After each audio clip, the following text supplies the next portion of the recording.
served 7 churches, and then I've also been a superintendent, in which I served 67 churches.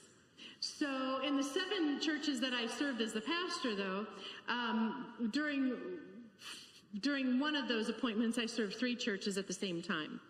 And every single church has been full of wonderful people. I have learned so much from all the churches I've served in, been so blessed. My family has been blessed through all of the churches. And I stand at a 30-year anniversary, and I'm grateful. I'm grateful for all of those experiences.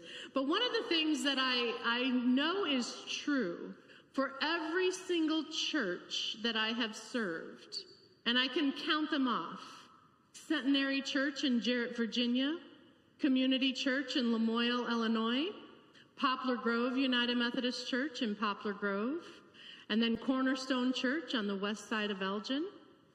And then all those 67 churches I served in the Rockford district. But before, when I was at Poplar Grove, I also had Blaine and Hunter, little country churches in northern Boone County, and then now here at First Church in Crystal Lake. This holds true for every single one of those churches, in addition to being full of wonderful people, okay? Church closets, basements, and attics are black holes. They just suck everything into them. It's a vortex of everything that isn't being used at the moment, and it gets lost into closets, attics, and basements. And it's amazing what gets shoved into closets, attics, and basements in a church. And with a church that is busy like our church is, it's no wonder how things will get piled on top of each other. They just do. They just do, and they cover each other up. Now, over these last few years, we've done a lot of upgrades around the church. We've done a lot of repairs. I want to thank the trustees for doing that on behalf of the church for these many years. But we've also done a lot of cleaning in our building as well. And we have found a lot of interesting things as we have cleaned out closets and attics, and we don't have a basement, but that kind of space. We have found things that we were like, oh, that really needs to go over here, and we get it all organized together. We have found things that just simply needed to be thrown out and never seen the light of day again. Some things that we just needed that just weren't useful anymore. There were some lanyards from staff and pastors about a decade or 15 years ago. So we sent Pastor Heath hers, and so she has hers. But anyway, we found a lot of unused tech, audiovisual stuff that we no longer used, and we were able to sell that and put it in the hands of people who can use it, and therefore be good stewards of it instead of it sitting and collecting dust in our corners. It's now being used somewhere else, and a little bit of money got put into our bank account from that. And just the other day, when I was caught up in the vortex that we call our attic, I found a metal archway, beautiful metal archway with some metal scroll work and all of this, that Katrina Jackson always used to talk about. She would say, we have an archway somewhere. She says, I think it's in the attic, but we could never find it. And I found it the other day, and I was able to use it for the drama setup for Vacation Bible School. And if you haven't had a chance, Hale Chapel got changed over every single day with a different kind of backdrop. And it really pushed our creativity of how many ways you can use a big piece of blue cloth and some burlap. And man, you can transform a room like that. And so this last day we used that metal archway to be able to tell the story of how Saul's friends got him out of danger and back to freedom. But in all the things that we found, we haven't found anything as important as what was found in our story today. During the time of the repairs and the restoration in the temple in Jerusalem, about 2,600 years ago, okay? there was something found by the construction workers. It was the book of the law. The book of the law was found by the repairmen. Now, I just want you to take a hot minute and wrap your mind around that, okay? Think about that. They lost the very centerpiece of who they were supposed to be. And maybe we don't understand how that could happen, because we have Bibles all over the place. There's a Bible here. There's about 2 or 3 more here in the pulpit. There's Bibles in the backs of all those pews. There's Bibles in probably every single room in this building. They're everywhere. They're probably in your bookcases at home. You've probably got more than one Bible. And so that's because we have the printing press. And we were, well, nowadays we have Amazon and, Kindles and all of that, but, and apps on our phones. But way back then, before things were accessible, written word was accessible to everybody, it was like maybe 1 or 2 copies. That was it. And so the sacred text that made the people who they are, that reminded them of what their lives were supposed to be about, that was lost. It was lost. Now, I think that takes a lot more. That's a matter of the heart. That's not just a matter of being absent-minded like I was yesterday and I had no idea where my keys were in this building, which was a bit of a hunt. But I lose my keys on a daily basis. That's just absent-mindedness. It's a matter of the heart. How do you lose something that is so sacred and central to your faith? What exactly has taken place that they would lose track of the book of the law? That's a matter, like I said, of the heart. I've always wondered, because it was the repairmen, it was the construction workers who were working on the temple, and they found the book of the law. It makes me wonder, were they pulling up tiles from the floor and they found it under the flooring? Was it in some forgotten closet in the temple? Where exactly was it? But even more important of where it was, it makes me wonder, how does that happen? How does that come to be, that something that important becomes so lost? However it happened, and wherever it was found, it was found. And it was found because of our dynamic duo of today, who is King Josiah and Huldah. King Josiah and Huldah. First of all, King Josiah. Let me tell you a little bit about the kings in the kingdoms. So the very first king that was in place, that God anointed to be king over his people, was King Saul. And Saul lost favor with God, and God anointed King David. And King David was this amazing king who had his heart for the Lord. He wasn't a perfect man, but he loved God. And his son, Solomon, then followed him as king. And then after that, it was a little bit of a battle, who would be king. And what happened was that one kingdom separated into the north and the south. We've had that in our own country, the north and the south.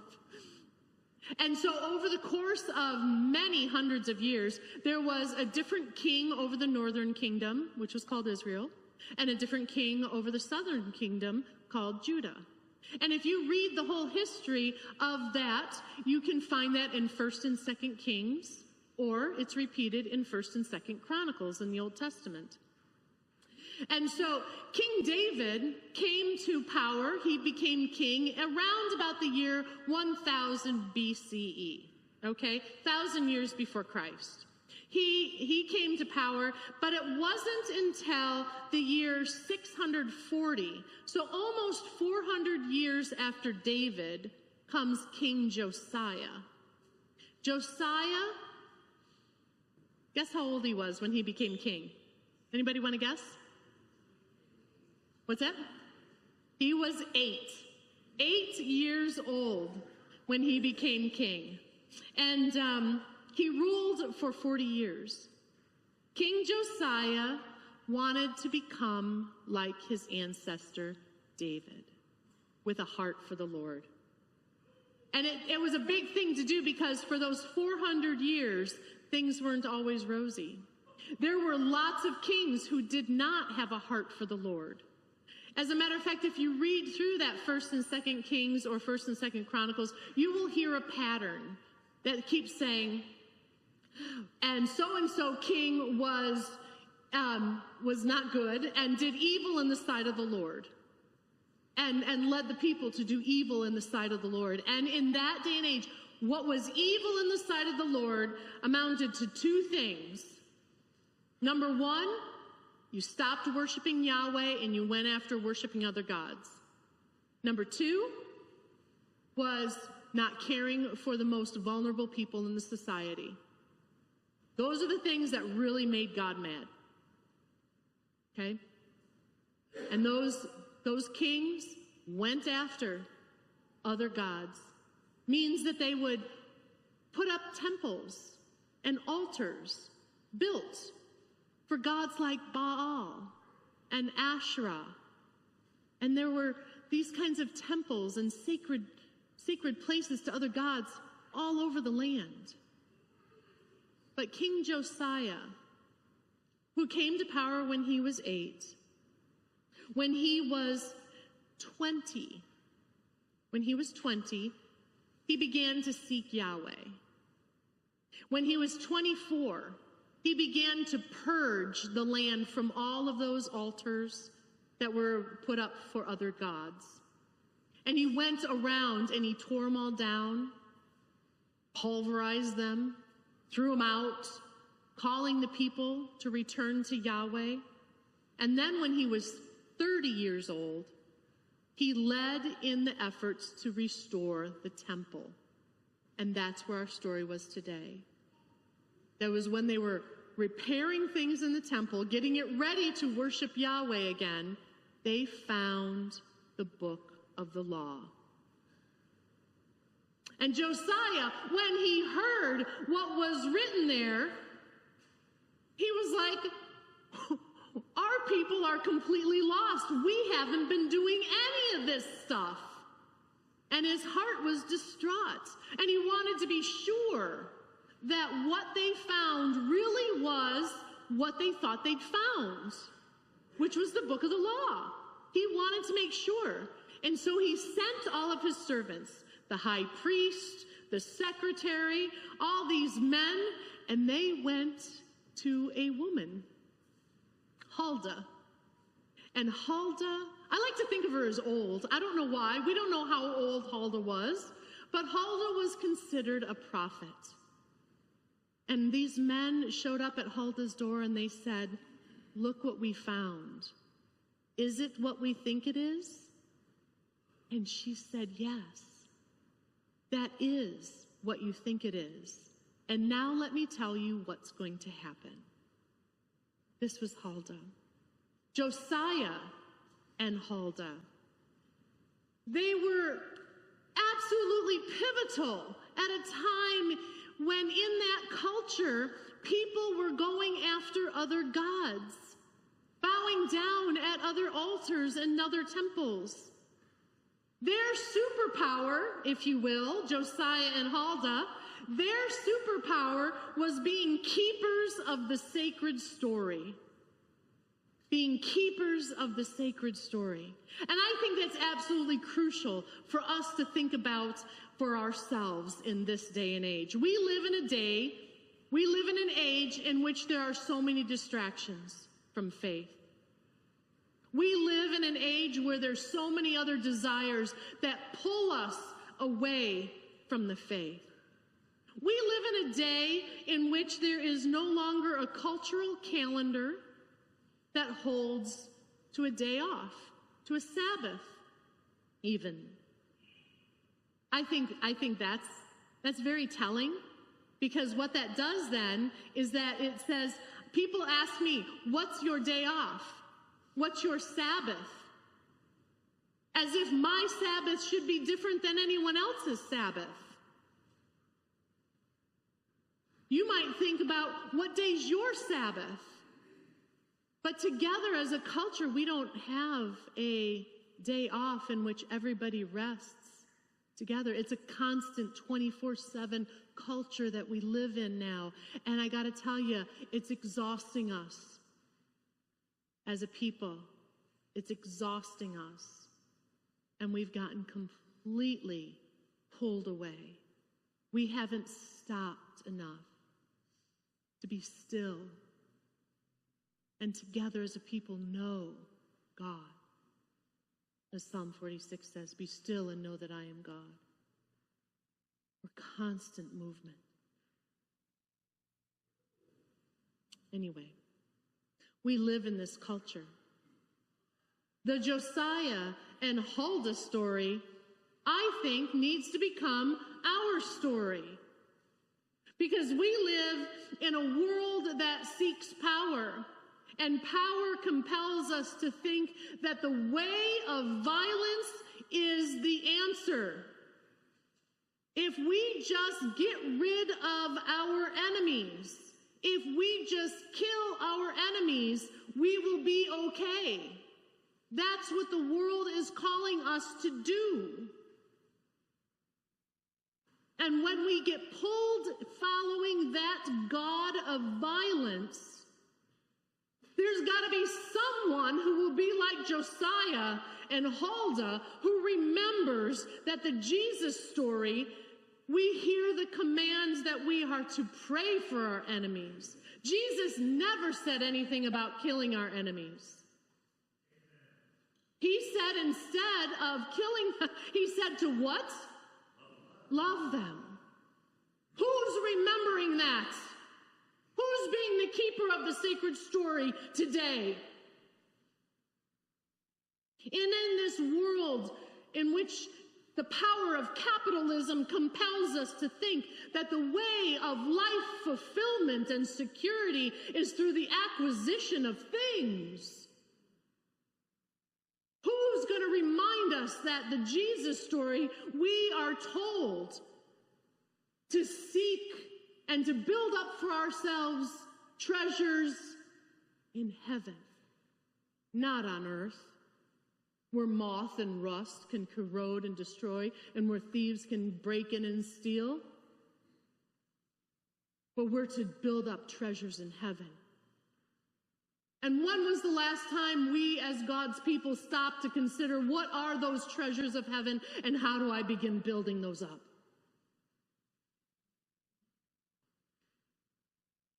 We live in the world of me first mentality.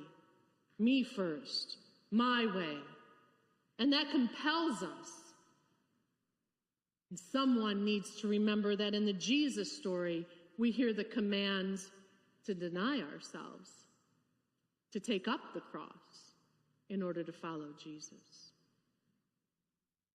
Someone needs to be like Josiah and Huldah and be the keepers of the sacred story.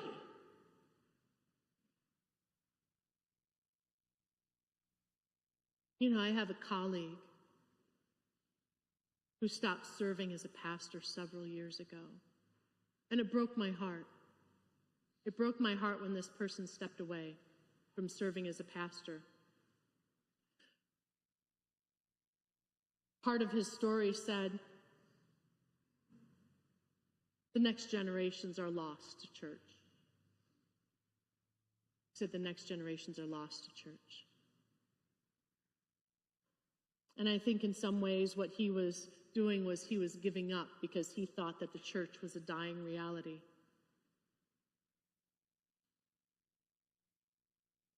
And perhaps it could be. Unless we are like Josiah and Huldah and keep to being keepers of the sacred story.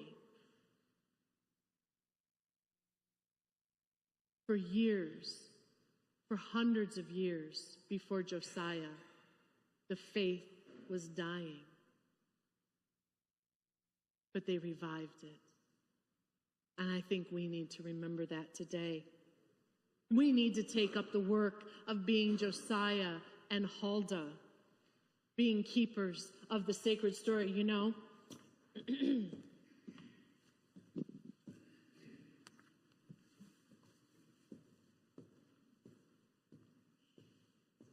this past week, the kids wore their t-shirts, and all the leaders got to wear their superpower capes, their superhero capes.